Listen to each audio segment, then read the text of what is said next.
toasted you, said, honey, we may be through, but you'll never hear me complain. 'Cause I got friends in low places where the whiskey drowns and the beer chases my blues away. And I'll be okay. Okay, welcome to Rock Docs, a podcast about music documentaries. I'm David Lizerbram. I'm here with my co-host, Andrew Keatts. That's right, and our returning champion, a very special guest, the People's Champ, Nick McCann. Welcome back, Nick. Hey guys, I'm really excited to be back. Every episode I do, I learn something about myself. I'm ready to do that tonight. Let's do it. There's gonna be a lot of learning. Well, we're working on a movie with yeah. a lot of lessons to impart for sure. So that'll be fitting here. No doubt, we're gonna learn so much tonight. So okay, this is Nick's Picks Volume 2, our beloved series where Nick comes on and he picks the documentary. He forces us to watch whatever he wants us to watch, good, bad, or otherwise. And boy, we all learned some life lessons today.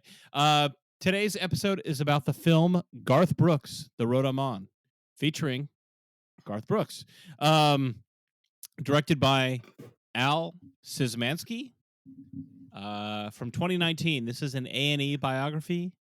And it's all right. So, Nick, first of all, what was your give us your relationship to Garth Brooks prior to watching this film? My relationship with Garth Brooks, like you guys, I'm a coastal elite. So I never really listened to him while it was happening. I really never. I knew the Friends in Low Places song, and I probably heard it a lot, but I knew it was a big thing, but it was kind of happening off in the distance for me. And I just thought he was a bizarre character in American life that was happening while I was in high school and and in junior high.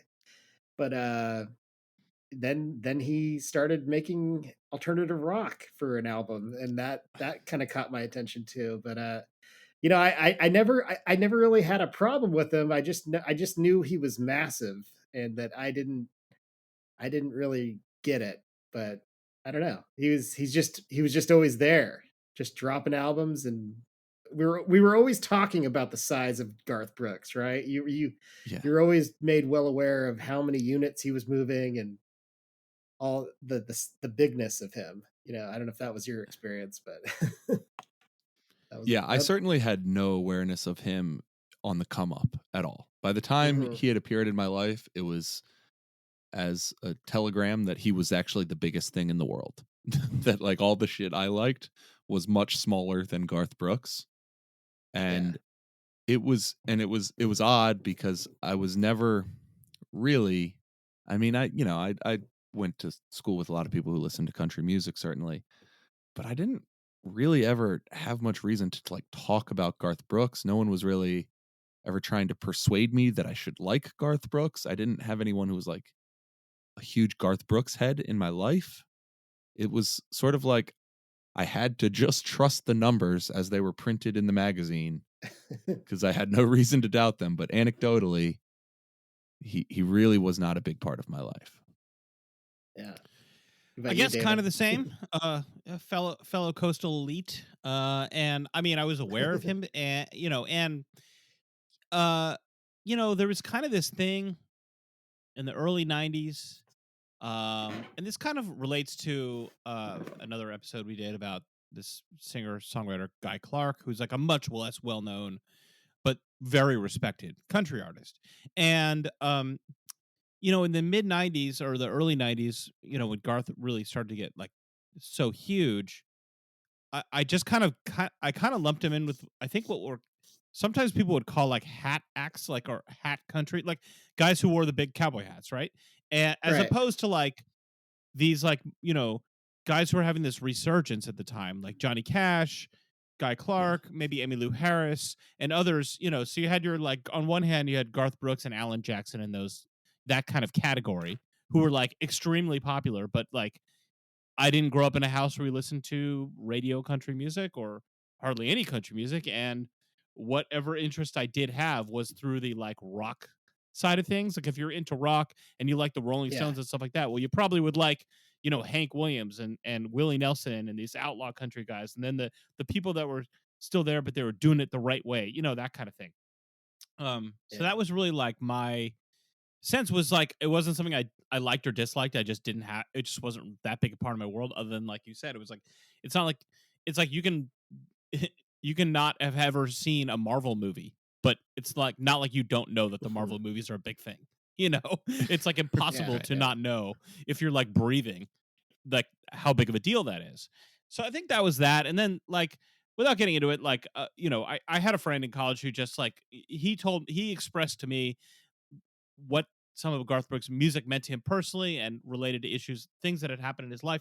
And that kind of gave me a view of like, okay, it's like, even if this is not my genre or not my style and it's not meant for me, like it really means a lot to people and I respected that. So I, you know, I wouldn't say like I just didn't like the guy, but like you know, I liked the song The Dance. I liked Friends in Low Places whenever that would come on. It's a fun song. But I mean that, you know, as this movie goes along, I kind of had heard most, you know, it's like Thunder Roll. Sure, I remember that. I remember like that video would come on. And then I probably would turn off MTV because I was like waiting for the, you know, Metallica video or Nirvana or something that was more interesting to me at the time. But it was frequently enough on and around. In those days, you couldn't really escape it. Like nowadays, you know, if you're not interested in like knowing what is going on in top 40, you know, in a lot of circumstances, you can avoid it. Maybe at some jobs you're exposed to it, but like, you know, a lot of people can just live their lives without ever hearing a Harry Styles song if they're, you know, but it's not like that. In those days, you just couldn't escape it. So I would say I disagree with that. I had a slightly different experience. I was confronted with this watching this movie was how much I was able to avoid it. Not even intentionally, but it like was not from what you described, it was not even that present in my life. It was not that present until later when I was friends with people who were into country music and would play these songs. But I like the sort of like you didn't opt into it monoculture ubiquity of Garth Brooks being that huge and therefore in your field of vision, whether you intended it to be or not. That was not my experience. I was sort of amazed thinking back on how big he was and yet how out of view he was to me. Yeah, I mean we've now found the real coastal elite here. I know, but that's I think that's what this movie does a really good job of doing is it shows you the ecosystem of Nashville in the '90s and how he kind of elevated it and crossed over into to the mainstream. And I you know I as a coastal elite I did feel his presence, even you know. Even though I'm more interested in country now than I ever was as a kid when it was happening. I like kind of reading articles about the business of Nashville. I'm kind of interested in it, but yeah, it seems like he basically took it to another level. I would say probably him and the Dixie Chicks were like the bigger crossover acts into pop. But yeah, but the thing about him Shania also Twain. is that I think Twain, he sure. kicked the door open for Shania Twain in a way. You know, I mean, there's an argument, yeah. But I mean, you know, like he doesn't have a, you know, as a celebrity when we're growing up, like he doesn't have a scandal really. He never got like canceled. He just seemed to be an aggressive self-promoter, I guess, which I would never have thought of that when it was happening, but you know, he just was a massive star. And yeah, I guess, you know, then it just stops at a certain point and then it gets really weird, I guess. Yeah. Well, let's do the movie because this movie makes some very interesting choices. Yeah, that are present right off the bat and start to tell you not just what this movie's going to be like, but if you're like me and you know didn't know that much about Garth Brooks, you start to learn a lot about the guy right away, instantly. Yeah. Yes. Yeah, I mean, he basically takes this. I'm very curious about this movie because it's an A&E biography, but it's clearly they've given him the opportunity to tell his story the way he wants it to be told. And so I'm curious about how that negotiation goes. I mean, it does have a director, but he must have had final input on it, right? There is no question this is a Garth Brooks joint. Yeah. There couldn't be one thing in this entire movie that he thinks. Well, there's interviews with him. off. There's an interview with him talking about it, and he's like surprised that his first wife's in it. Maybe really? That's not true. Okay. Yeah, I don't know. Yeah, Wow. he's like, okay, yeah, it's not okay because she's in it. BS. Because she's in it. He's like, I couldn't believe she was in there saying whole nice lot. things, and I'm like, how is that possible? There are creative choices. But wait, in this there's a movie part where he's, yeah. There's a part. No. There's a part where she says something, and then he like essentially on camera, they cut to him, and he's like, "Well, my version of the story is this." Like he's reacting to what he knew that she said or he told. So like, and maybe he's just because he knows what her story is going to be or something. But it really seems like he's responding directly to a piece of film that they showed him. Anyway, okay, let's go back. Let's take a step back. Yeah. Okay, so Yeah. This movie. First of all, we open on a tour rehearsal. So Garth Brooks is like, this is like 2019. He's getting ready for this massive stadium tour that, lo and behold, sold out billions of dollars worth of tickets. And he is, I would say, coaching his band and getting them ready for what this tour is going to be. And this is like straight out of every football movie I've ever seen, in terms of like, this guy has like football coach written all over him. He is like, you guys better be ready to sweat and grind. You think we've been through it before? This is going to be the hardest tour of your life. If you're not up for it, there's the door. You know, it's like all that kind of stuff. And he has that like kind of crouch, and he's wearing like, you know, he's wearing like a sweatshirt, you know, like I'm like Bill Belichick, you know, like he has that kind of vibe about him. And that is like the sort of attitude and posture you get from him. That really sets the tone for like the guy that you're going to see. Like, it's not like you see this intense coach, you know, mentality, and then like it cuts to like the warm and fuzzy version of him. Like, this is, you really, if you don't like what you see in the first 5 minutes, that's the guy you're going to see. He's a man wearing a hat that has a designed logo for the first letter in his name, screaming at people that have already played this music before professionally and saying decades. That it's going to be the hardest. It's going to be the hardest. Like, we're going to push these songs to the limit in a way. And I just, you know, they're not Dream Theater. They're not like, you know, this isn't, I mean, I'm not no shots at, you know, I'm sure he has amazing musicians with him, but like, they can probably handle it, right? Like, they can play the songs. He makes it, it's like a college football coach from the 60s just screaming at kids in a way that wouldn't be allowed now, you know? Like, and we're off. I mean, this is cinema, man. We're just going. This is like, that's how he brings you into the movie. Yeah. This is cinema. So, you are right. And so the structure of the movie is basically, it's all set against the backdrop of this 2019 tour.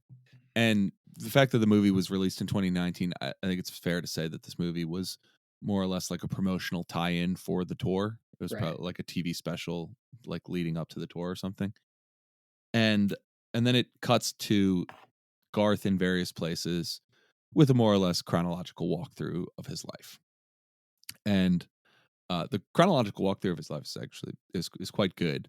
I would argue that the 2019 rehearsals are like basically cuttable. The entire 2019 rehearsal, the discussion of the tour, the like 2 or 3 motivational speeches he gives everyone, none of that really ever goes anywhere.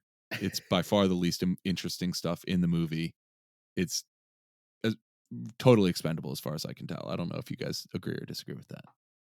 Yeah, there's no dramatic payoff. There's no tension. There's no like, maybe the bass player is not going to cut it. Like, there's no narrative that develops. There's no question of what's going to happen. None. Like, no. And lo and behold, the tour was a big success. Well, yeah, that's true. You don't even really see the tour. You see one show happen.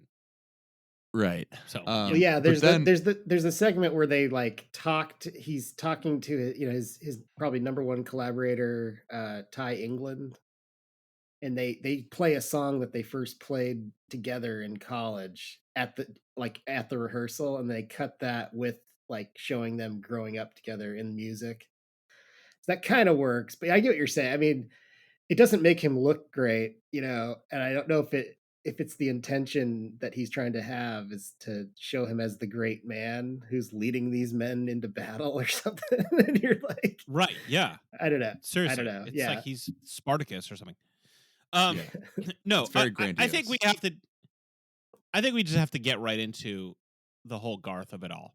So, Yeah. a lot of this movie is made up of Garth. Some of it is sitting around a fire in Tennessee, but a lot of it is just in this studio where he's just filmed in this, vast studio space, like I guess tour rehearsal or whatever. He's sitting in a chair. He is not relaxed. This is not a man who is ever relaxed.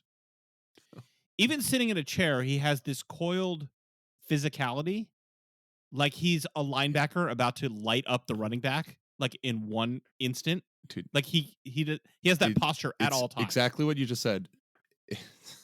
Leave this out here for the sports heads, but he has a look in his eyes that I was thinking the whole movie reminds me of Mike Singletary. Like he looks maniacal the way he stares into the camera. It's this glimmer, and it's not even just him when he's looking into the camera during his talking head segments. It's even there when they show old footage of him back to 1990, 1991. One specific one is like his first time he plays at Grand Ole Osprey. It's just this look in his eye that if you saw somebody on the street looking like that, you would turn and go the other direction. It's concerning. It is a level of intensity that usually is foreboding. I think I want to be really clear. I'm not saying this to slam Garth Brooks, the person or whatever. I'm sure he's a great guy and very charitable, and this has nothing to do with his talent. Clearly an incredibly talented performer. The movie makes that clear, and I buy that. And a gifted songwriter and everything else. And I'm a father and everything else. But like just the way the movie puts him across, he seems like a James Bond villain. Like I was describing I was describing his affect to my wife, Mana, and she was like, it kind of sounds like you're talking about like somebody like Tom Cruise when he was doing all those crazy interviews. You know what I mean? Or like a super intense CEO, or that kind of person that like is so maniacally driven that they have lost all touch with the way they appear. And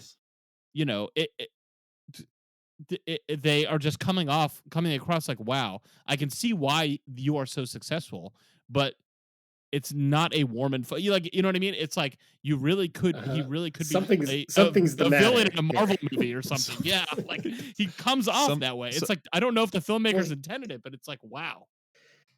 It's like he's describing factual events. He's describing things that I know happened, and these are real things that happened, but I don't believe him.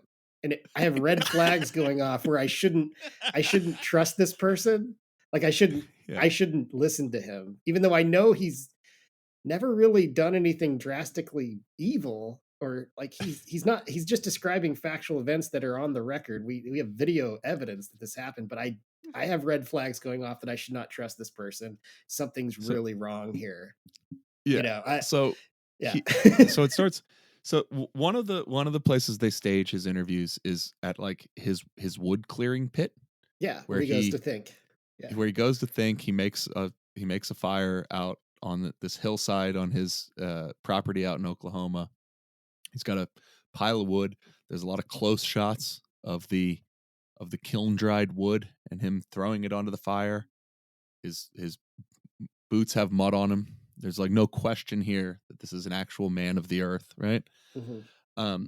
And he tells the first story is that he says, like his mom was a creative person and a dreamer, and she was constantly suggesting to him that he could be that too, and that he should dream big and he should be ambitious and think about all the things he wanted to do, and that his dad wouldn't contradict that, but would say, if you want those things, it only comes from hard work. And that from that, he saw this balance that it's this and it's that, and it's this and that he got a good upbringing.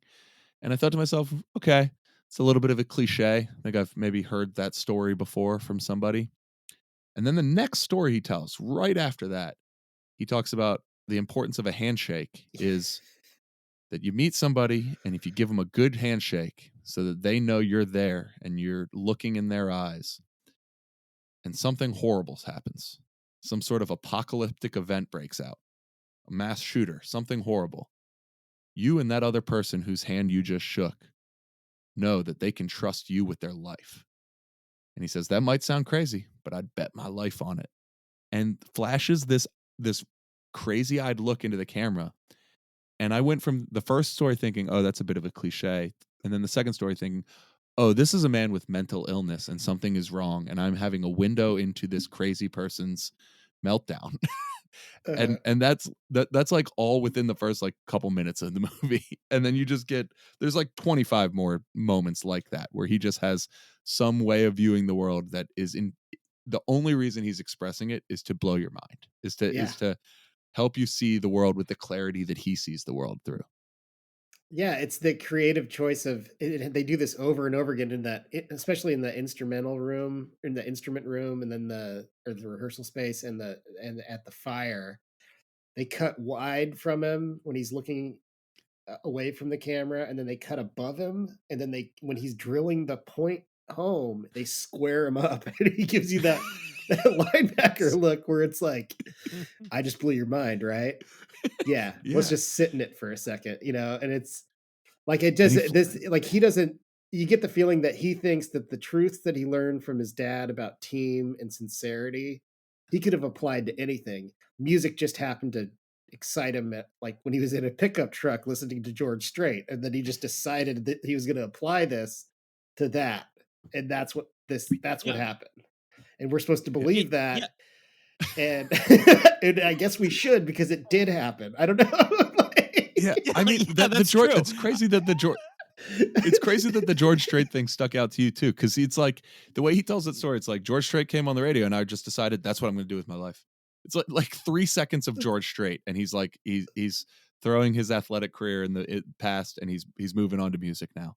He doesn't say anything about what he liked about George Strait, what George Strait was, what song it was that connected with him. There's no information about what it was that George Strait in that minute tapped into him. But we're just supposed to know that at that moment he suddenly had a clarity of purpose. He does not mention, unlike so many other rock docs, so many rock docs, Andy, it's like you're talking about their influences, and then you get a quick montage of whoever it is. It could be a soul artist. You see like every soul artist that you could think of in 30 seconds. Or if it's a rock thing, it's the Beatles and then the Rolling Stones, or whatever. Like, there is not a whisper, other than the fact that one time he was in a truck and he heard George Strait, of him mentioning any other music that country music, whatever, that he liked growing up, or that he, like, he talks about how his mother was a professional singer. He talks about how he learned guitar, whatever. It's not that like it just came out of the blue, but the movie does not at any point mention his influences. And frankly, the movie spends very little time about him being a songwriter, a recording artist, very little time on that. It's mostly about his maniacal drive and his, ups and downs of his life. And then, about his family things and so forth. But the choice, the most salient, the thing I'll remember about this movie to my dying day is the choice of the filmmakers and Garth Brooks to stare like straight down the barrel of the camera. Every single story has the same arc. He's delivered these stories a million times. There's not a word out of place. He's never thinking of a thing. Like, he knows every word he's going to say. Everything is a parable. Like, he's a preacher and he's been in pulpit for 50 years and he knows every story. And he comes to the point and he lands and he boom. And I've been doing this bit for people all weekend after watching this movie, where I'm trying to, they're like, oh, so tell me about what's going on with your podcast, just like whatever. And I'm like, well, I just watched one about Garth Brooks. And they're like, oh, that's interesting. And I'm like, let me tell you about this guy. And I do like an impression of him telling a story where he's like, well, my father, always told me that. And then I look directly at them in the eyeballs as intensely as I can. And they like jump back. And I'm like, no, this is the entire movie. Every curse is a blessing. and every blessing is a curse. And he he it's does like, that thing with his hands. The hand yes, thing. he does the things But with it's his hands. like, And it's like it's so strange. And I mean, again, I don't mean to say that like he's a bad guy, or like he really is, like, or that he's like secretly like must be committing some kind of crime. Like it's just that the choices in the movie are so strange and fascinating that it is cinema. Like this is, like you said, Nick, this is it. To your point, man. To your point, man. I agree. I sign off on all of that. And I'll even go a step forward and say, in spite of all we're saying, I kind of like the guy. It's so intense. Agreed. And it seems like it would be hard to hang out with him, but I kind of like him. Yeah. Well, this movie made me think a lot. This movie makes me think a lot about The Last Dance and Michael Jordan, and just, you know, he's only a year older than Michael Jordan, and they both come up in the middle of the 80s, and they dominate the 90s in a specific way. And there's something about the way that both of them were packaged that seemed very 90s, like the way we packaged male celebrities. I think there's a lot of similarities between those two, but when they get to their career spanning documentary, it's really about guys grappling with a serious competitive disorder. I mean, something is really broken with this person, but I don't know how you don't get there if you've sold 170 million records and you've sold out, you know, or you've done Central Park for 1 million people. I don't know what happens to your brain after on the other side of that, you know? Yeah. I mean, none of us can put ourselves in his shoes. The only difference with Jordan is like Garth is also at the same time very much at pains to convince you that, and he says this word for word, like, when I'm on stage, nobody in the world is having more fun than Garth Brooks. Like, he either refers to himself as you in the second person, which is annoying. Bruce Springsteen does this too. He goes, well, you know, when you sold out Central Park, what are you going to do next? Well, the thing you think is, so you either use the second person or the third person, where he refers to himself as Garth Brooks. Rarely is it I or me. It's like he cannot choose the right, you know, pronoun. But yeah, so unlike Michael Jordan, where he's settling scores to this day, like Garth Brooks isn't really settling scores to anybody. Like, he's just wants you to think that he is having the time of his life, which I believe he is. I mean, he looked me right in the eye and told me, and practically shook my hand through the camera. But yeah, you know, I think what really works about the movie though is that they go from those talking heads and where he's being crazy, and I think they do a good job of spacing those out and really showing you how Nashville works. I like the stuff where they're just showing you, like, you know, how the ecosystem works, where you can go there. You might not be a big star, but there's other jobs that you can kind of fall back into. Like, you can be a backup singer, you can be a player, you could be a songwriter, you know. Songwriter, yeah. Just finding out how that system works, and, you know, obviously the movie's point is to show you how he kind of gamed it and took it over. But what did you guys think about the section in the movie? It's pretty early on where he goes to Nashville for a day or a night or something, and then he comes back. So it's interesting because it's like clearly a central story in his life. Everybody who's around his life, his first wife, his parents, they all mention it. His second wife mentions it. You know, he's no longer this little boy who went to Nashville for 24 hours and went home. And yet the story itself is delivered almost in an incomprehensible way. Like, I do not actually understand what it is that happened. He drove into town, got a meeting with a powerful person who told him that they would bring him on staff as a songwriter and he would get paid $300 a week. And he turned around and left. Yeah, so just framing it up, as I need more detail. He's at Oklahoma State. He graduates. I guess he graduates at this point. I'm not sure.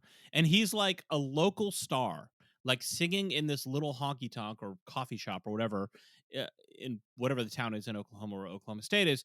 And like everybody loves him. And there's a great audio of him like playing, like singing on stage. Like, you know, what is he singing? Like the Eagles and like, you know, like, he sings Space Oddity. Classic rock playlist. Elton John. James Taylor. Yeah, he's interested in other music, you know. And so And clearly, well, is he interested, or is it just like an early iteration of him being a crowd pleaser? Like, if this crowd wants to hear Elton John, they're going to Maybe. hear Elton John. If they want to hear the Beatles, they're going to hear the Beatles. If they want to hear George Strait, I got that too. Like, it seems like he had that thing early where he like knew every song, and he's like every night he's in this coffee shop and selling it out, and making a decent amount of money, like for a young 20 whatever 1 year old in Oklahoma in 1985 or whatever. And he raised money from the patrons of the bar to like, hey, I'm gonna go to Nashville, and they all like got behind him, and they're like, hey, our local guy is gonna go to the big city and he's gonna make it in country music, and like, and he like said goodbye to everybody. And then he goes there for a day, and somehow somebody knew a guy at ASCAP, which is this like songwriting publishing company, or they administer the publishing. And he met this guy, and the guy was like, yeah, offered him a job, like some small amount of money, but like whatever. Literally, he's in Nashville for a couple of hours, and he got offered a songwriting job. Seems like a victory. And he jumps in his truck and drives back home and hides out at his parents' house so nobody will see him that he like became a failure. Like, what? It doesn't make sense. The story in the movie is entirely device. Like, it's a part of the Garth Brooks lore at this point, and he delivers the story right in the way that you need to deliver it for it to work as lore. This is the origin story that I'm going to overcome. I'm going to go back home, and I'm going to have to overcome this thing. I've only ever had success, and when I go back to Nashville again, it'll be to be a success. And it works that way.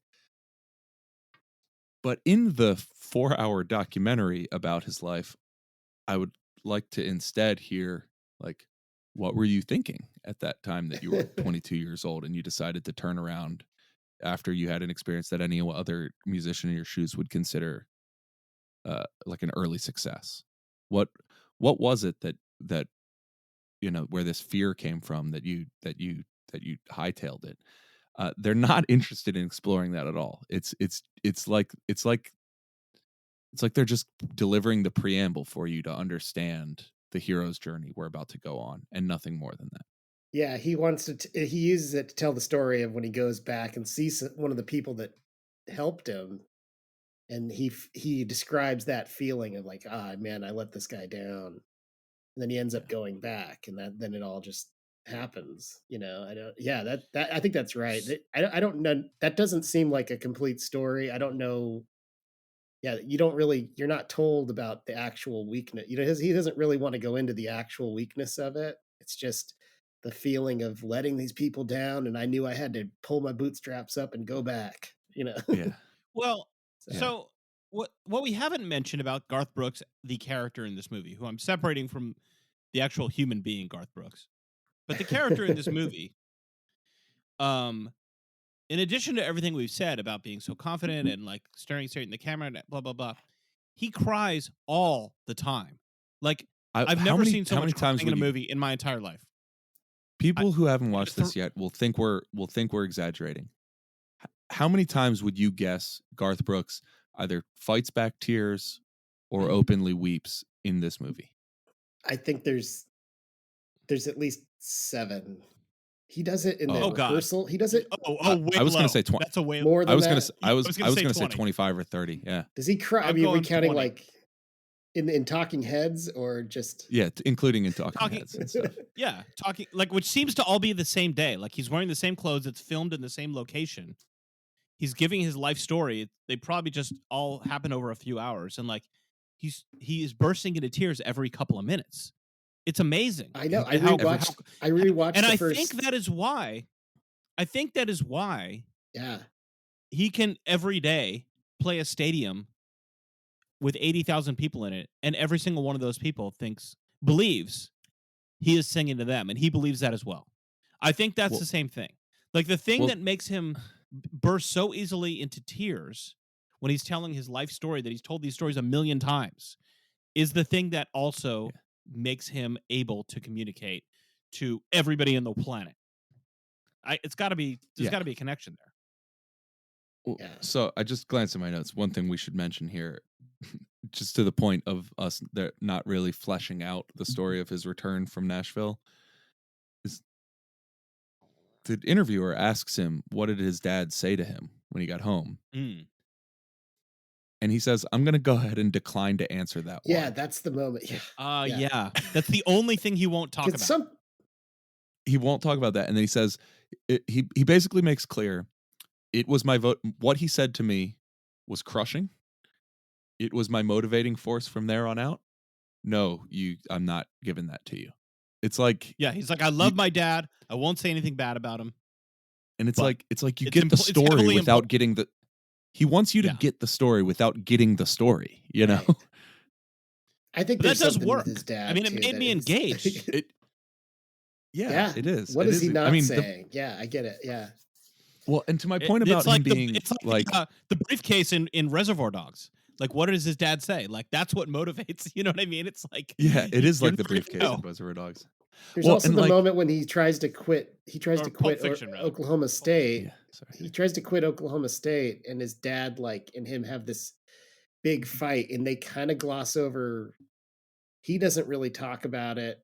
That gets glossed over as well. Like, I mean, he has a deep reverence. He goes back to college. Dad. Like he did what his dad said, and he's like, my dad was right. Yeah. Yeah. He has a deep reverence for his dad, but I wonder if his dad really did a number on him, in a way. I don't know. Yeah, something. Yeah. Well, it's like, we're skipping far ahead here. He talks about his mom with complete reverence. She seems to be a part of his career and life at all stages. She's coming through. He, at one point, explains her devotion to him by mentioning that she's wearing the Circle G, which...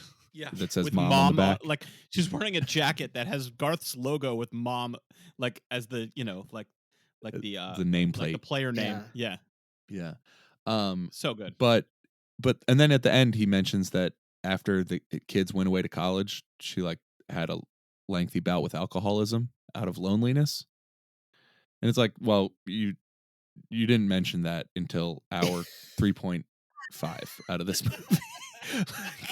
Yeah, up until this point, she's only been an inspiration. And then now it's like, what? Right. She had a drinking problem? I had no idea. You've never mentioned that. There's something tidy about the way he describes his family. He loves his parents, and he does. He's able to decipher what his good qualities are from each of them, which is weird in a way, right? Should you be able to do that all the time? I don't know. Well, it's so rehearsed, and it's like hearing somebody who talks about themselves that much, and it's just like, well, it's hard to know yourself that well. Like you can you can think about it a lot and you can talk about it, but you're not going to be that reliable a narrator talking about yourself. Like, well, here are the great traits about me that I pulled from my dad. Here are the great traits about me that I pulled from my mom. Like, yeah, I'm sorry, most people just are not that in tune with themselves to know themselves at that level. Yeah. Maybe I have a little bit of a theory. That he's done some therapy, meaning he won't talk about it. It doesn't come up, but he talks about the alcohol thing with his mom in the context that the whole story with him is that he conquers the world. He's the biggest selling artist of all time. On or around 2000, he retires. We're skipping over a bunch of stuff, which we'll go back to, but he, retires, gets divorced, and spends 14 years back in Oklahoma raising his kids, full-time 24/7 dad mode. And he loves that, and it's great, but he also was going nuts. And he, just mentions his mom's difficulty with alcohol at one point as a means of alluding to some problems that he had during that time. And the reason that he basically, his second wife, Trisha Yearwood, kind of kicks his butt to get back out in the studio and on the road. But it never goes back to that. It's never mentioned again. No. Drinking, not drinking, anything. You don't see him drinking. It's just...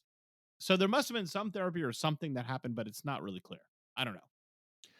But I'll just... we can start moving through his career and his musical output a little bit here. But I'll just say, just as we describe this level of intensity, and I say, in spite of all that, I come away liking the guy. He cries 30 times. Is it 30? Yeah. And I think it's sincere. I think he's just a very intense, emotional guy. I don't think it's a bit. One of my first notes I wrote was when he's talking to the crew and he hugs somebody and he's like, "Thank you for the memories we are about to make." And I was just like, man, what an intense person this would be to hang out with. Like, imagine hanging out with somebody who was talking to you at all times the way Garth Brooks talks to the people around him. It would be so heavy, you know? Yeah. I mean, what if you like there's the part where he's playing with Ty England and they're talking about this song they sang in college, and they finish it and he's crying. And you're like, would you do that with a friend from college? Like, you just that cry. first time we hung out, we were banging around with guitars, and they did build something out of it, and it became a massive. I mean, that's the thing. It's like, even the way that guy's been his guitar player all along. It's not like he just got reconnected after 30 years with a friend from college, and it's bringing back all these memories. This is a guy you've been working with every day for the last 35 years. Like, haven't you played this song? And I don't know. It's like amazing. It's wild. And there's something about his demeanor too, where he feels scared of Garth, right? Like, he's kind of like, Garth is Garth, and I want to be here for Garth. There's almost like a Jekyll and Hyde thing. There's almost like a Jekyll and Hyde thing. Like, he talks about himself as like a scary person, which I'm sure he is. All right, so I don't think I don't want this to be a 3-hour podcast. I think I don't think we need to like go through the Wikipedia page of Garth's, like, he gets signed. He has like, one success after another. There's really no downslope to his career to date. It's been like a consistently up hockey stick all along, which I think is like in and of itself not that interesting, which is fine. They find other things to talk about. But I think we got to talk about his first wife, Sandy, because she has a major part in this movie. And he's with her, and then he leaves for his 24 hours in Nashville, and she figures she's never going to see him again. And then he up and comes back, and he marries her, and they had 3 kids together, and he's with her all the way through 2000 or thereabouts. And then they separate, and like, it's clear that like he's on the road like 300 days a year or whatever. Like, that's what drove them apart, and they have different, whatever, I totally get that, but they don't talk there's no talk of infidelity, which I have no reason to believe one way or the other that anything like that happened.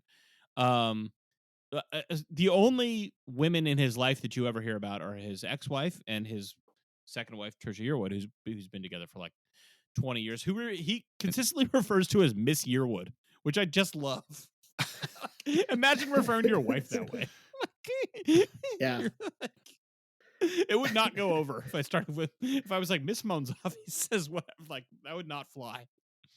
Well, yeah, with his love life, it's interesting because clearly they go through the part where, it's towards the end of the 90s, and he's just not raising these girls. These girls are being raised by the staff, and that bothers him, and it would. I believe that. I do, Garth. Garth, don't get mad at me. I believe that. But I know, I think that, like, I think that it's odd that the reason why the explanation for why the marriage falls apart is that he's not there, and then he retires, and he comes home, and they get divorced, and that's not really explained. Like, maybe it was just so far on the rocks. The sequence of events doesn't make sense. Yeah, like, what happened there? You're home now. Like, but the way he paints it and the way the daughters back it up is that it's like the ideal way to have a family that's gone through divorce, that he lives on the same property with his ex-wife, and they have this whole system where they see the kids, every other night, and they allow the kids to see both of them together on every day, and the kids seem pretty well adjusted about. Yeah. It seems like the way it worked was, so wherever the kids would sleep, the next morning the other parent would come pick them up during breakfast to take them to school. So that every morning both parents would be in the same room picking up breakfast. And then they would go to after school stuff or whatever and do a handoff that night. And so they would be in the same room at the same place at night as well. So they were living separately, they were divorced, and they were trading off every single night. But every single day and every single morning and every single night, they would have both parents in front of them together. Which, it's like, And we're to believe that this is not messy at all. This is great, and they just they're made all it think work. it's Yeah. great, and we just kind of go with it. Yeah. And And I then do. And I shortly- guess I do. I guess don't I know, do. like- Yeah. All three girls vouch for this. Shortly thereafter, he marries Miss yeah. Yearwood, and she becomes a part of this pentangle or whatever, as well. And I don't know. I guess it works, but the interesting thing about his wife Sandy is, like, again, she's in this movie a lot.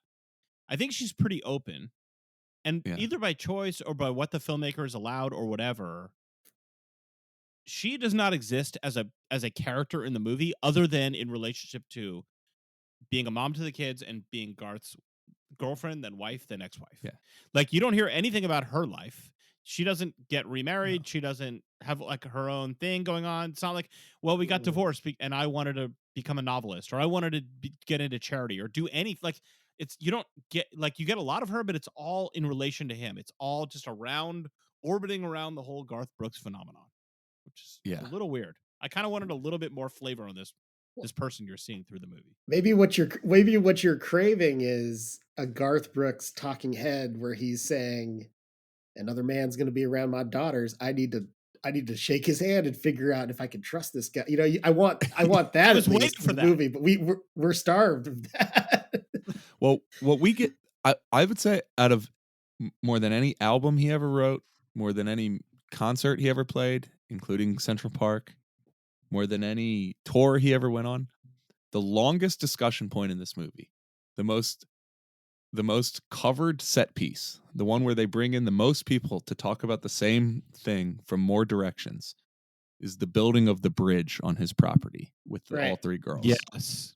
Okay. Yes. This is we so get key. we get 20 minutes on, basically just yeah, it's basically a full summer. It's 6 months, I think it was, one of the hottest summers in the history of Oklahoma, of course, because the story wouldn't be enough if it wasn't set to the fact that they're breaking heat records in Oklahoma in July. But he has this large ranch. He has this large ranch property, and he decides that he's going to teach the girls this lesson, that they can do it. That they can do it, and it's just a matter of learning to do it and trying to do it. And they build a compression bridge across a river that will allow, two areas of a trail to connect. And it takes them 6 months, but they drive every rivet, and they nail every nail, and they saw the wood, and they stain the wood, and they do everything. And that's that we do that for 20 minutes in this movie. Yeah. But it's just first wife talks about it. It's to tell us that he's not allowing, even though they're generationally wealthy, I'm not going to have spoiled kids. They're going to have to work, and I think that's what that whole section is, right? That's what he needs to tell us. Yeah, and he gleams. He is beaming. Does he cry? Does he cry at that part? He cries multiple times, I think. Oh yeah. I mean, the bridge thing is like, dude, your life is a metaphor. Like, everything is a metaphor. Like, he first of all, okay, so there's so many things about the bridge thing. So first of all, he doesn't have a close relationship because he's always on the road. He comes back home to be a dad, to build a relationship with the parents, with the kids, to build a healthy relationship with his, the woman who becomes his ex-wife, to bring Trisha Yearwood into this whole and make her part of it. And how do they do that? They do that by building a bridge. It's like a Hallmark movie. It's like this is real for them. Yeah. I also I forgot to mention just before this, when he realizes he needs to do this, is he hears one of the daughters say both, not both, both. And he's like, wait a second, I don't pronounce both, and your mom doesn't pronounce both. Who pronounces both? Oh, your nanny pronounces the word like that. And that's when you realize that his children were being raised by somebody else. Yeah. I never realized there was more than one way to pronounce that word. And even watching the movie, I went back and rewound that part a few times. I'm not even sure I can hear the difference. You articulated there's it like more strongly than he does. Does in he a ever way. say where the nanny's from or like where region? I don't even. No, she's never been I seen don't. or heard from again. Yeah. It might be Columbus, Ohio, because my wife says both, and I have to Okay. admit that if my kids started saying it, it would be upsetting to me too. Well, so this is the central. I mean, the central part of the story is when he. Like if your kid said when "plip he. catch" or "water" instead of "water," Yeah. just wrong. But Yeah. so my question with this is like, so he quits. He's on this, he's about as big as he could possibly be, and he stops. Do we believe this is why he stopped, or is there is the Chris Gaines section part of this? And do you guys want to get into that, or? You've We been really jumping out of should. your seat to get into Chris. I mean, Gaines. it's just since hold you on. since you brought up this movie to us. The Chris Let's Gaines put. I'm going part to put of in it. a pin in it for 2.5 seconds, just so I can go back to a couple things that we don't that I don't think we'll get Because through. once you go into if Chris I don't Gaines, mention there's here. no going back. Yes, yeah. So first of all, I will just say the only really long musical discussion here is the stuff at Bluebird Cafe, which is like the singer-songwriter joint he's playing in when he first gets to Nashville, where he meets a bunch of people, meets some of the people that he first starts writing music with, including the dude who wrote The Dance. And they're all crying. They're all crying. Everybody in this movie is crying. There's 25 tough, sensitive cowboys in this movie. And then he also says, there's this one moment he says, he's talking about how hard they were touring in this era when he first starts getting big. And he's talking about how they play all night. Then he would stay and he would sign autographs until there was nobody left. He'd go home while they finished the loadout, and then he'd go out and do it again. And he finishes, and you expect him to say how hard it was, and he looks at the camera and stares steely-eyed into you, but opens up this like the children's melting faces in the Black Hole Sun music video level of of smile. And he says, we were the luckiest guys in the world. Yeah. So there's another just loves the story. He just loves the story. He loves telling it. He's told it. This is he knows it's going to hit. He knows it's a winner. He's a real guy from Oklahoma, and he wants you to know that he appreciates everything, and getting to stay up to 6 a.m. and not sleep and do it all over again the next day because you're signing autographs for some fan at a state fair that barely ever knew who you were because you're just a new artist. Yeah. He does not want you to have a second's thought that he's complaining or that he's not grateful or that being a big star is a burden or anything like that. He is so at pains to make sure that you know that he's grateful. He loves it. He's having the best time. He's the luckiest man on the planet. So much of that, which I think is part of the country music thing. You know what I mean? That's part of their, they'll turn on you if you're seen to be, not grateful for what you get, which I get. But that's so ingrained in him that he, has to end every story that way with expressing the joy and gratitude. Yeah. So I also just want to touch, you mentioned there's no discussion in this movie about music, about his influences, what he loved about music, what he gravitated to, what he was trying to do. There's no it all started to make sense to me that I could do this thing that other people couldn't do, and the crowd really reacted to this thing. They don't get into that at all. But the thing that does come across to me, even though there's no commentary on it, is how much especially once he got big, how much in the 90s the stage setup, his persona, his demeanor, the way the crowd reacted.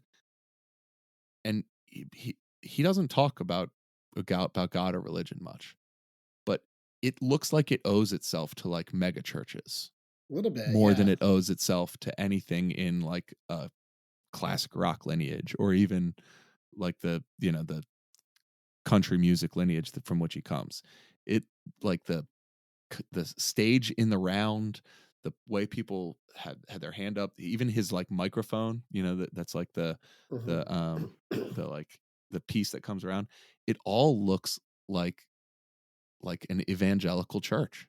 It does. Yeah, no, I think that's right. And I also wonder, like, if he's getting into that level with these big shows, and is he thinking because these alternative bands like Nirvana and these bands coming from Seattle, they're doing smaller shows. The Guns N' Roses and Motley Crues have kind of stepped off to the side. Is he thinking out? Was he making decisions basically thinking I could replace that for like a Yeah. big rock spectacle? I mean, he was probably the only one doing it in the middle of the 90s in America. I don't know who was doing big And rock shows at the time, yeah, that's right. And to what I was saying earlier, I was just thinking how strange it is how siloed off he seemed from. I mean, he's a guy playing like, the stuff that he was playing in the Oklahoma City bar was like classic rock staples. Mhm. The stuff he's playing on a giant stage to a stadium of people with a guitar is, it's not a far cry from rock music. And there's no like, and that's the night I sat in with the Eagles on the Hotel California tour. And that's when I covered a Tom Petty song. There's no like moment where he makes a record with Rick Rubin and there's like like a Johnny Cash moment. Like, Right. There's no attempt to cross over in that way. Well, the There- big yeah, he's all moment, crossover in- yes. the big moment when Billy Joel enters the chat and gets, Yes. but it's all, That's but in the the first movie, other musician but that into in the his movie, life. Yeah.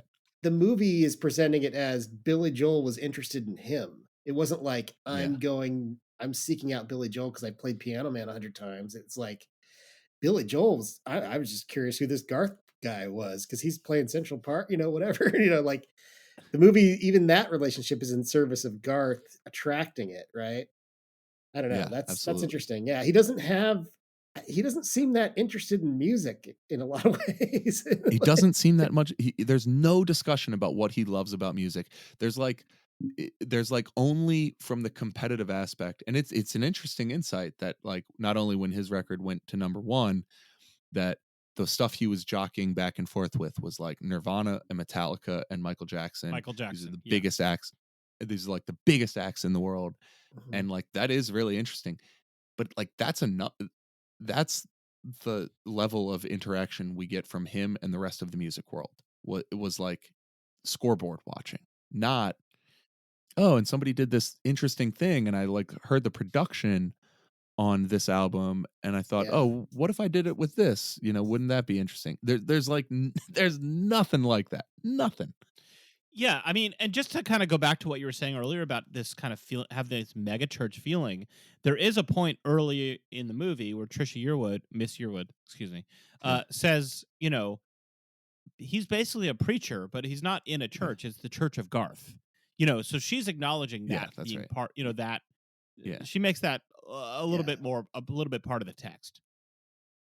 Yeah. Okay. So it's just so weird that like you do get like, he talks about music in the sense that like he talks about what, Friends in Low Places, which he didn't write, but to him it reflects who he is. In the early days, like the first two albums, there's talk about, you hear from the songwriters who worked with him or who, he's like, I heard that song and I had to sing that song, like the dance, whatever, So there is that connection with the music in the early days, but like by about 1993 of his career, which he's continued to record albums for the last 30 years and like many of them super successful and whatever, nothing. Like there's nothing about how he sat down and wrote a song or he heard this song and it really connected with him or he wanted to go back. Oh, I wanted to do something that went back to my roots. Like none of that. It's just not relevant. He's just putting out product. I'm not, like the movie treats it as though I'm not saying he actually intends it this way, but like the movie treats it as though this is just he's putting out product and he's keeping this touring machine alive so he can play everybody's favorite songs, and so every single person is going to walk out of that stadium having heard their favorite Garth Brooks song like sung with all of his heart. Yeah, that's totally right. I can't knock that. But I think he's calculated enough to say, like, I want to give you the church experience, but I don't want to go too overtly Christian because Jewish people buy records too. I don't want to do. It's like Michael Jordan saying Republicans buy sneakers too.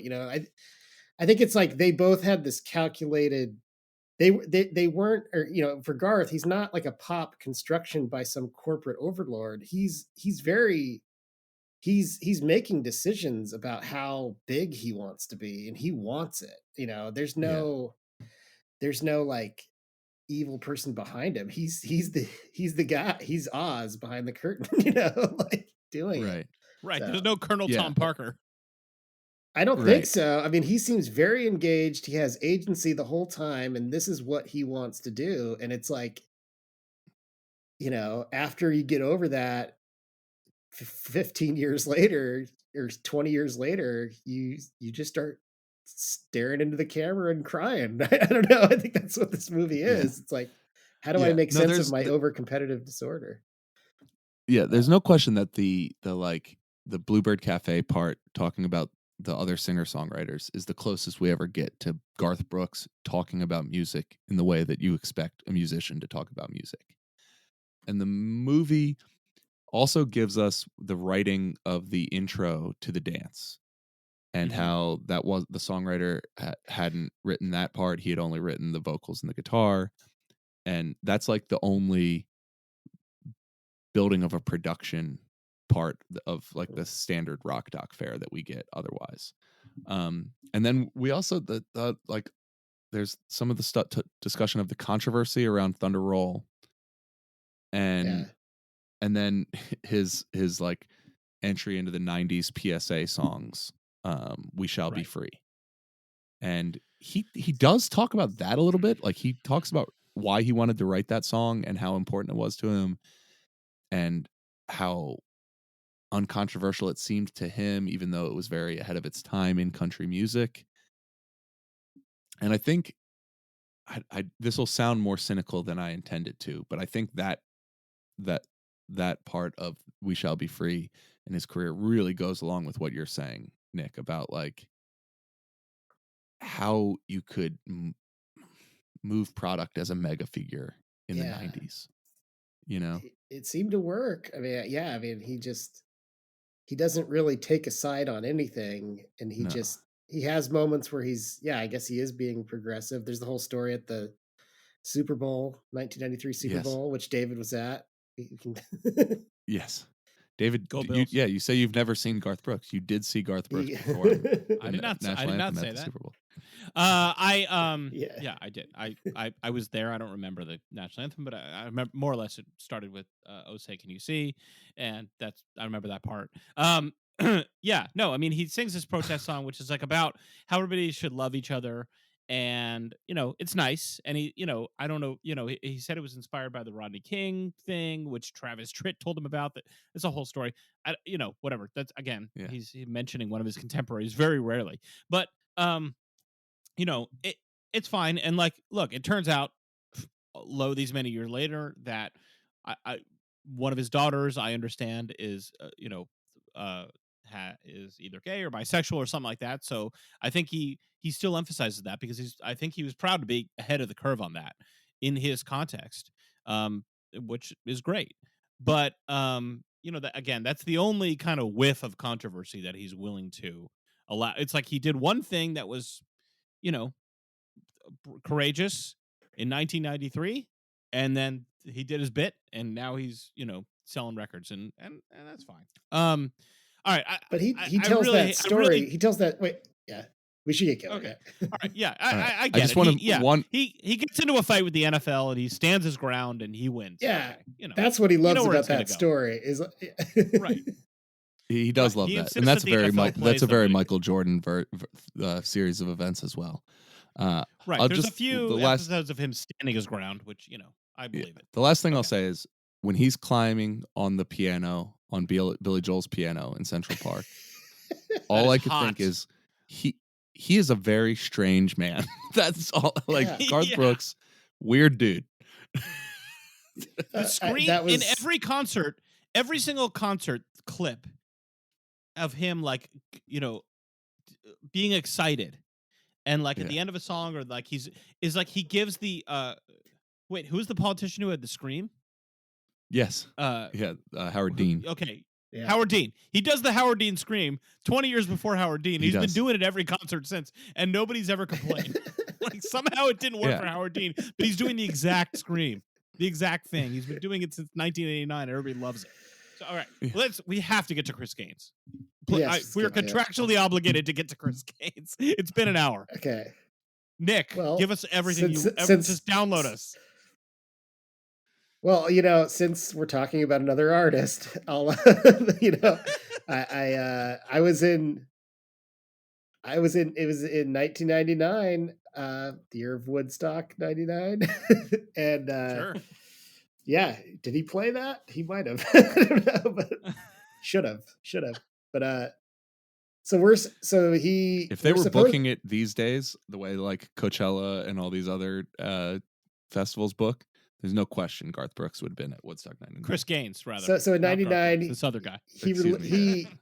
he releases a greatest hits, a fake greatest hits album, or it's called The Life of Garth Brooks, The Life of Chris Gaines.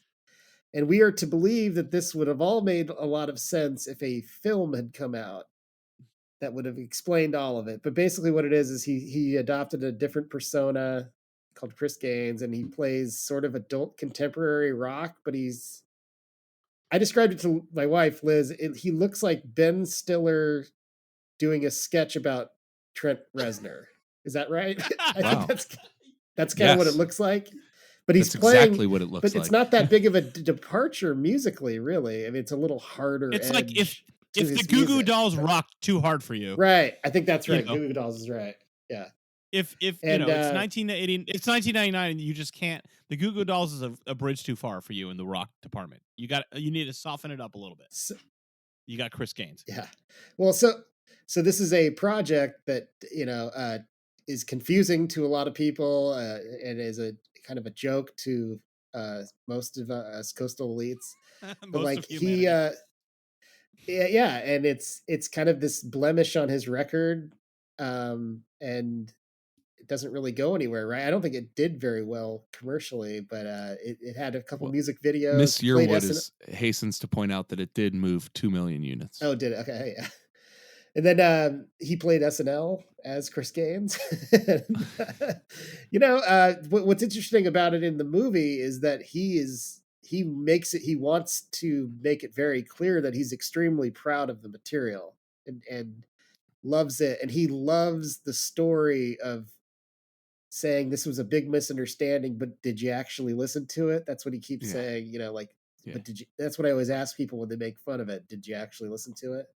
And have you guys actually listened? That's all delivered right down Main Street. Yeah. Like every time he says that, boom, right into the camera.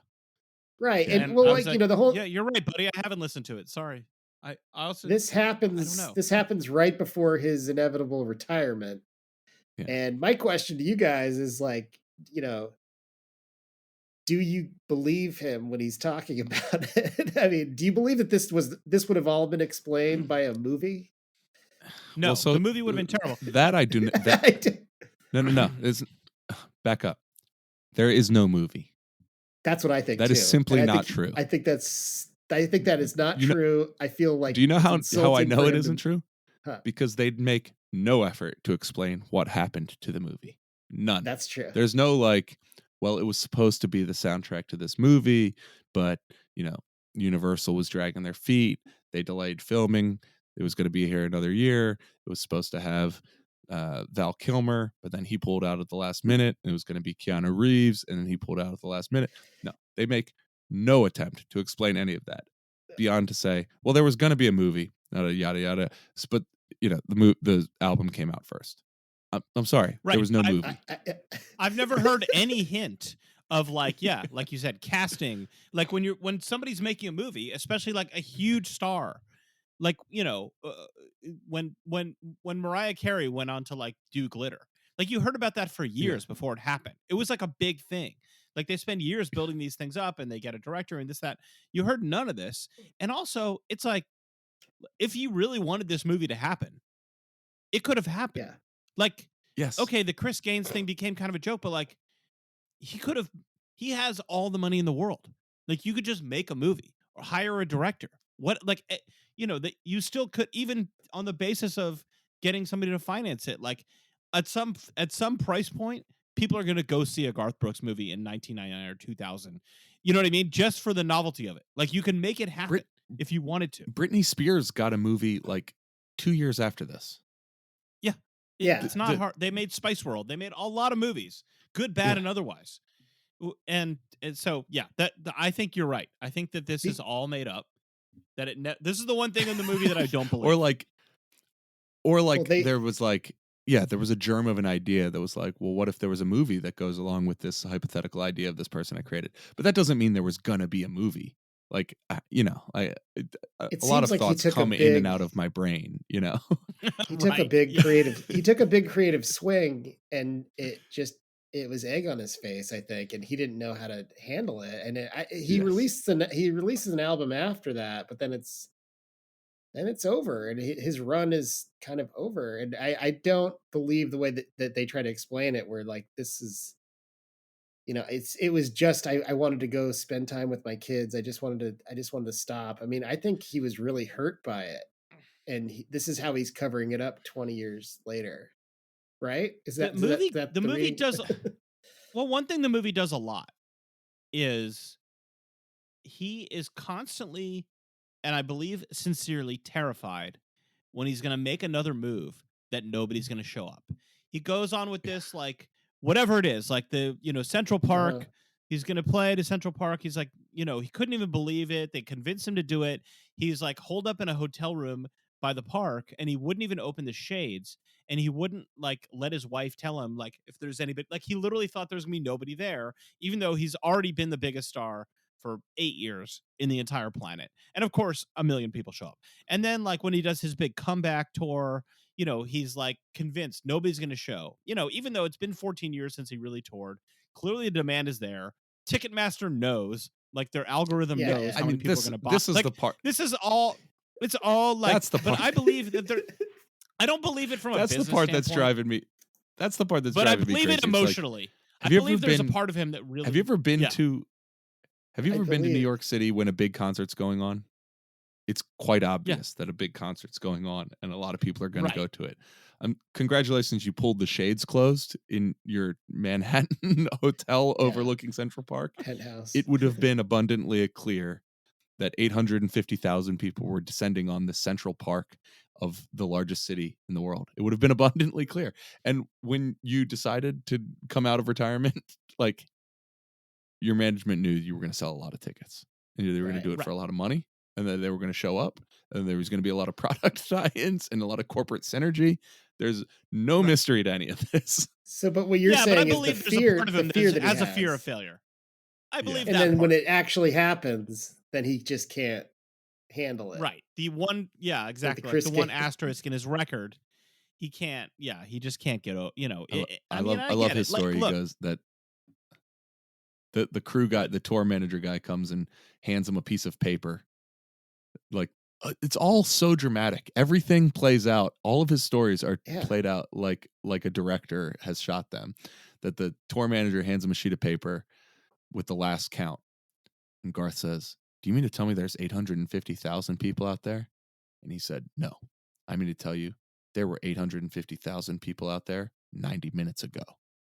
Pause, it's staring like, in the okay. camera. And it just like stares through your soul. It's just like, all right. They do cut to them, so like, they so do it's been 20 him. years. You found out how many people ended up being there. Did you want to just tell us that instead of the 90 minutes premature count? But they do then cut to the actual footage of him taking the stage in Central Park and looking out over that vast expanse of people, and he does look sort of shocked and terrified. Like he looks like the way as he you would, or I would guess. look. If you know what I mean? Like if all of a sudden you found yourself in front of a million people. Like that, that, like, I don't even know how to process this. Like it really does sincerely seem to shock him for a second before he like gets his show face back on and and then performs. But I think jumps up on top of Billy Joel's piano and all that stuff. That's the Garth Brooks thing. It's like he's the everyman, and he's the most competitive at presenting himself as the everyman. And it worked. It sold 170 million records, but like he's so aggressive about being a normal man with basic good principles that, just are human principles that everybody understands. It doesn't necessarily come from the Bible, but good people know this is how a man is supposed to live. That's what the movie's about. Somebody trying to drill that into us. It really, there's multiple moments that really reminded me of like watching like Friday Night Lights, where it's just like, yeah, I think oh, that's right. This is a guidebook on how to be a better man. Okay. I better listen up, I mean, this could be a Buzz Bissinger book where he's just saying this to him, right? Like, I know. Like, let me ask you guys a question. Yeah. All three of us have young children. Yeah. After watching this movie or during watching this movie, did you think for a second, be honest with me and our listeners, about building a bridge with your child? Yeah. Like, for real. Like, did you think, like, maybe we should build a bridge?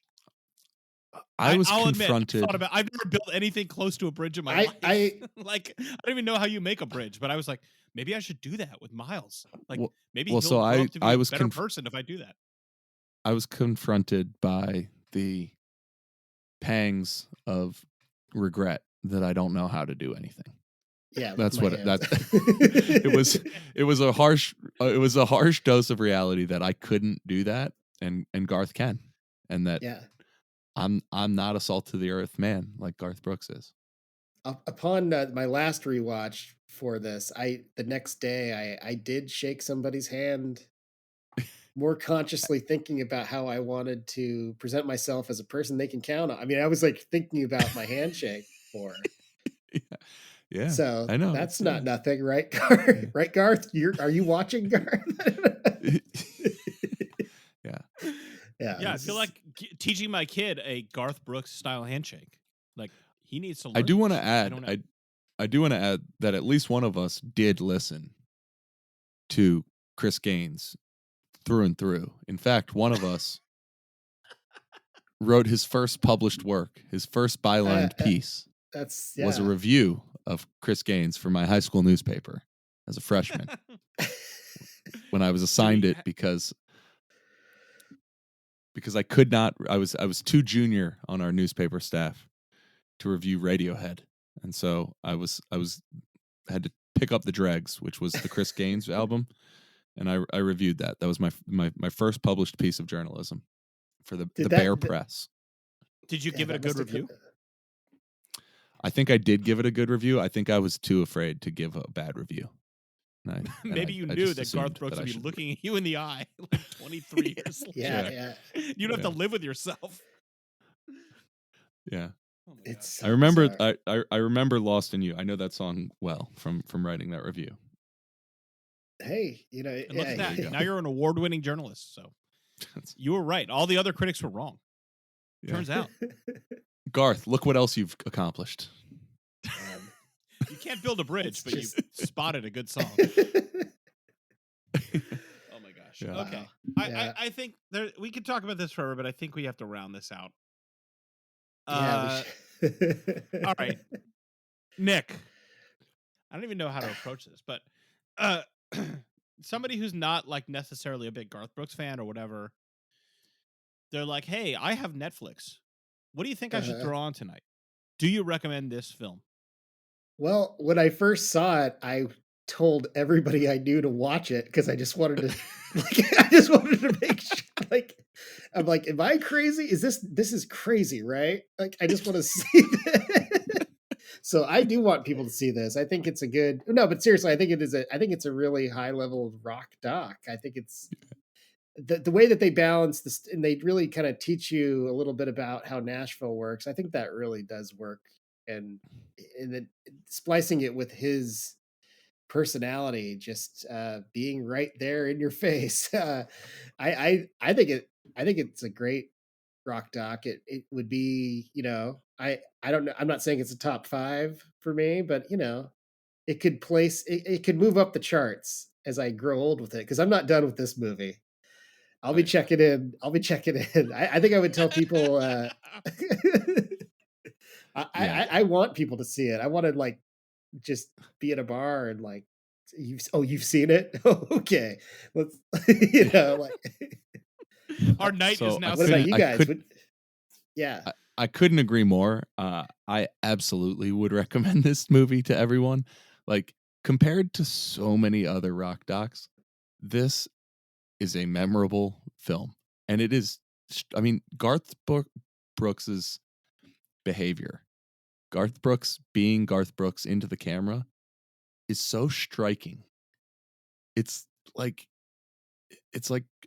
like the first time you see like Requiem for a Dream or something that's shocking, just out of like almost intentionally shocking. That's what the sensation of watching him stare into the camera is like. My wife was just like moving around the house while I was watching it, and like 3 or 4 times she had to stop and be like, "Oh my god, he's crazy!" Right. Like yeah. it is like, But it's like I had no idea Garth Brooks was insane. I think And- it works for people that didn't really engage with him when it was happening, and you knew it was happening, and you just want to like fill in some gaps of your memories of the 90s, and you see what this person did, and then this is where they are now. It's just, it's incredible. I don't know. Yeah. Yeah, I agree. Obviously, this is cinema. I don't know any other way to put it. It's fascinating, and he's a fascinating character in a movie. I mean, one of the most fascinating characters in a movie I've seen in a long time. I watch a lot of movies. I genuinely, I don't know how to say this that doesn't sound like a dick, but I genuinely feel like maybe I'm missing something in humanity. And I'm trying to find a way to say this. I know we're having fun with this, but I mean it sincerely. Where like I want to talk to somebody who watches this movie and has a different take on Garth Brooks than we're having, and to understand what is like. We can make jokes about coastal. I guess that's a good question. Whatever, but like, there are a few people I've known in my life who I feel, and I like these people. I don't mean it in a bad way. Who I feel like just a couple of people I've come across in all the millions of whatever thousands of people I met that I feel like they would watch this movie and they would not think he's being weird. And I can just picture those people right now. Right. And because I have a similar experience when I'm around them where I'm like, this is just a different mode of operation or different wiring or something, and it doesn't make him a bad person or good, like it's just a different thing. And like, so I just am like, I want people to see it because I'm waiting for the person who sees it and it's like, yeah, he seemed like a pretty good guy to me, like, or something, or you know what I mean, who did not experience this. Like you're watching the part of the movie where the supervillain is telling you his plan. Yeah, because that's just what I got the entire time. It was like, when is Iron Man going to fly in here and save the day for this guy? Yeah. Oh my yeah, no, I do imagine. I'm trying to imagine someone who just likes Garth Brooks or whatever, just stumbles across this and listens to our discussion about this movie, and it's just like, what are they talking about? He's so guy. normal in that movie. Yeah, There's like, no. He's just a like good, assholes, honest and that's dad. fine. Yeah. I mean, there's no victim, right? There's no like. No. His daughters kind of had a distant father for the early part of their lives, but he turned it around and was there, and that's about. And they all seem to have warm feelings towards him. His ex-wife speaks relatively well of him. Like, there's no. I mean, maybe there's other people that he burned along the way, and they're not getting their story told here. There has to be. Just to be as famous as he was, you'd think there has to be. I'll be clear.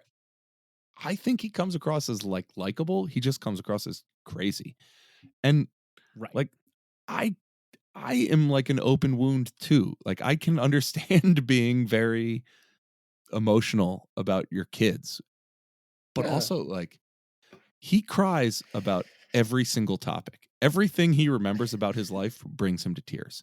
Everything. There is not a memory that is brought to him that doesn't force him to choke back tears. It's wild. He does not have a funny story. There's no moment of levity where he's like, I gotta tell you something crazy happened on the road. Like, everything is a tear. This was embarrassing. Like, that's the yeah, something silly or funny, or he met another famous person for the first time and he said something like there's none of that. Like, it's just like nothing.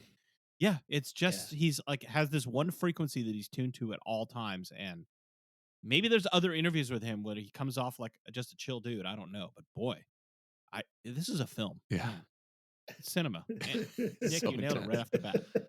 It is. It's cinema. all right. Yeah. That's what we do We might here. have to do a part 2 or something. I don't. Yeah. I'm mean, gonna watch this is again. This is part of my life now. Yeah. This, yeah. Let's come back for in me, a year. Yeah. For me, I'm like my top 4 are Eagles, Some Kind of Monster, Dig, and the Tom Petty doc.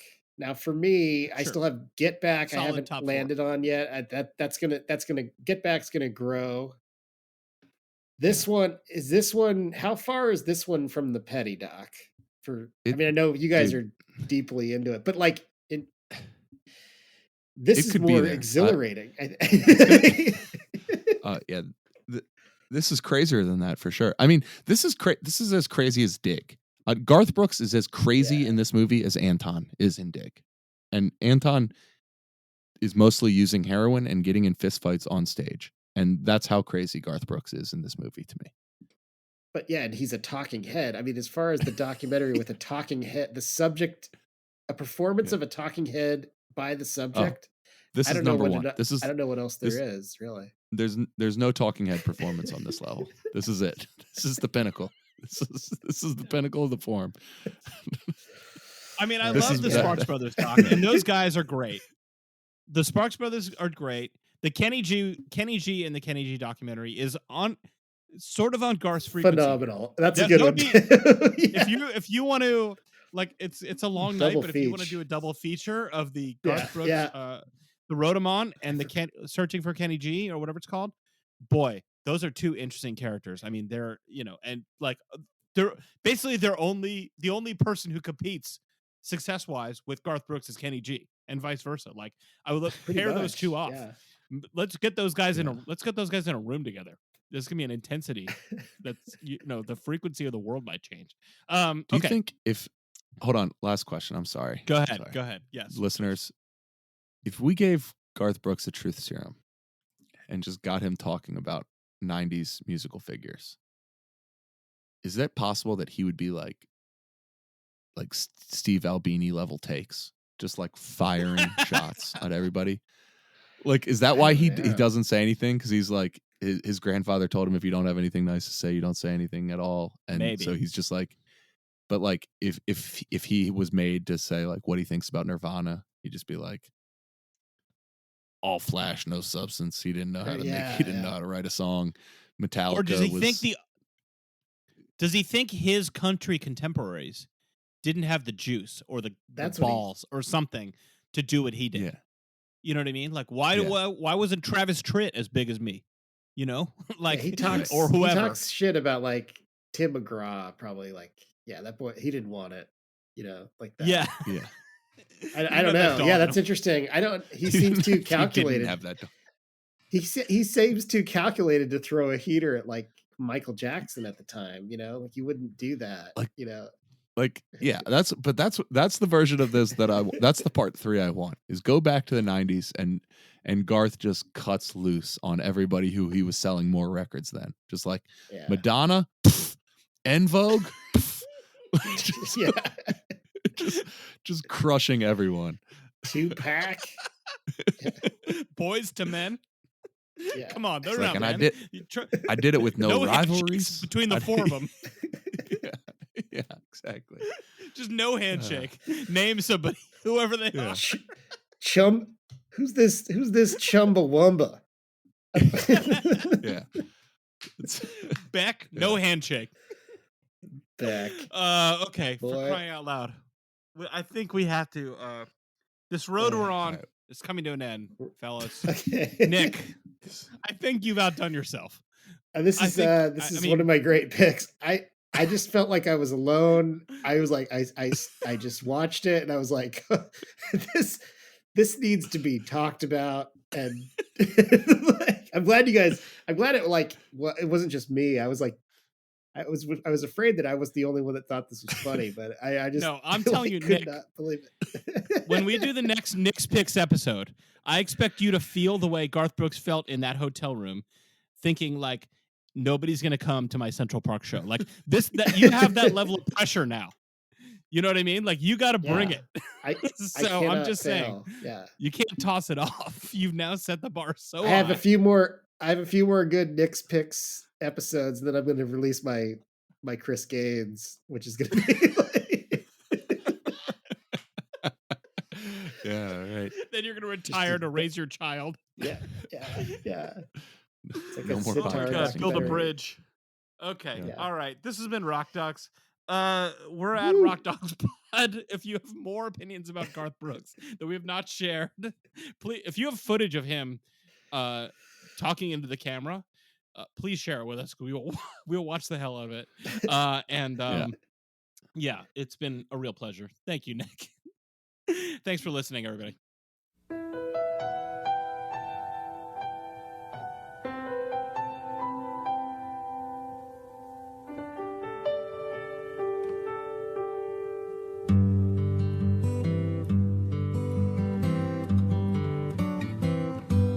Looking back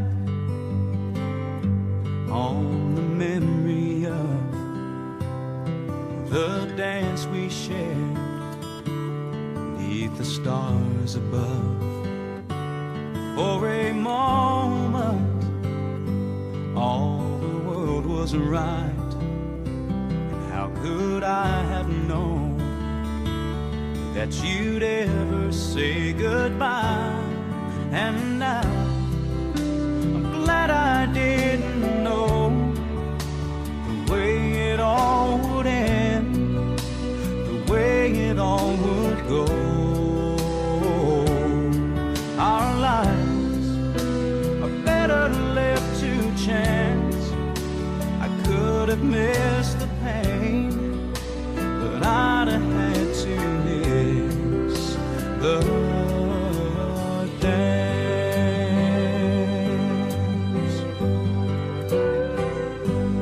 Holding you, I held everything for a moment. Wasn't I the king?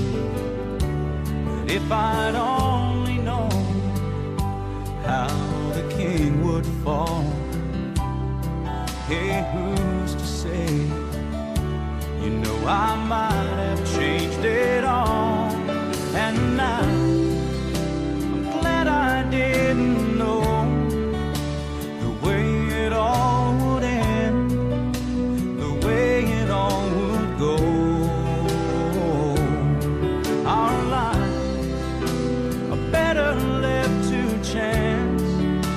I could have missed the pain, but I'd have had to miss the dance.